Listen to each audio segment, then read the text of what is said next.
Yes, peeps, a new year, a new Call of Duty. And can I just start by saying,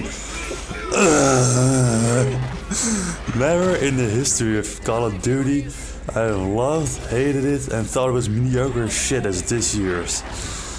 And even now, while writing the script, I'm having such a hard time knowing even where to start. Although, I also don't. Just, let's start with the positives.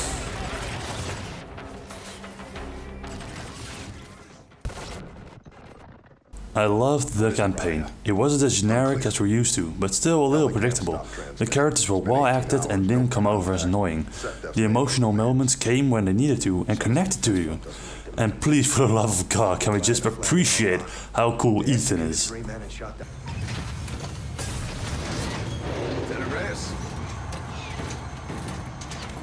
Hell is that? I think we found E3N. Indeed, sir. Petty Officer First Class, E3N. Enhanced Tactical Humanoid, 3rd Revision. That's a mouthful. You ain't kidding. Call me Ethan, ma'am. Program for combat? Thoroughly, ma'am. Born to kill. Look like you can kick some serious ass. Well, now you're just making me blush, sir. Side, Ethan. This old goat can still climb. Welcome aboard, Admiral. Quite remarkable. We're revealing him at the ceremony today. You know I got stage fright, right, sir? You got feelings, Ethan? I do, Lieutenant. I do. I carry the brain of a human farmer. Holy shit, are you serious? No, ma'am. Not at all. He got you, Lieutenant. Did not. It made for some quite funny dialogue during the campaign without sacrificing the seriousness of the missions. Which brings me to the next point. The campaign is not as linear as all the Call of Duties that came before. Side missions have been added that gives upgrades to your space combat fighter, which is often used in the campaign. It feels like you're doing something more than the by-the-number stuff that has been thrown at us for years. The missions vary from spaceflight combat to ship infiltrations or the normal storyline missions that are, of course, still here.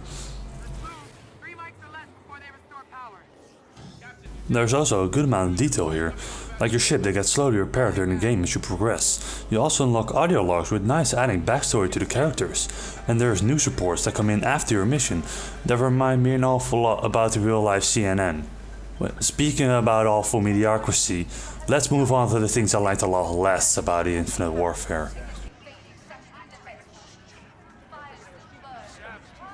Hey!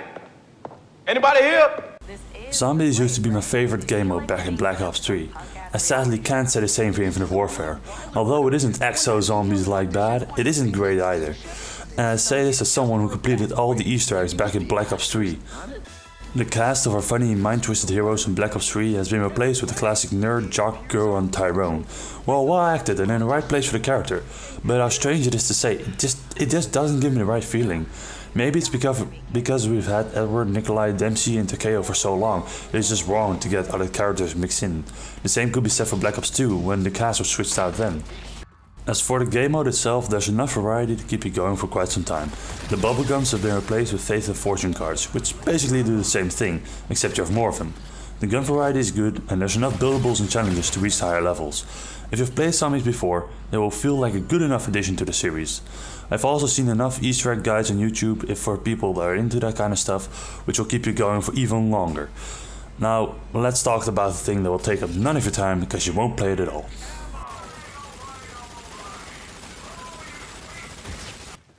Oh boy, where do I even start? Okay, let's start here. The time to kill in this multiplayer is ridiculously fast. Let's take the bit from just a moment ago and see what happened.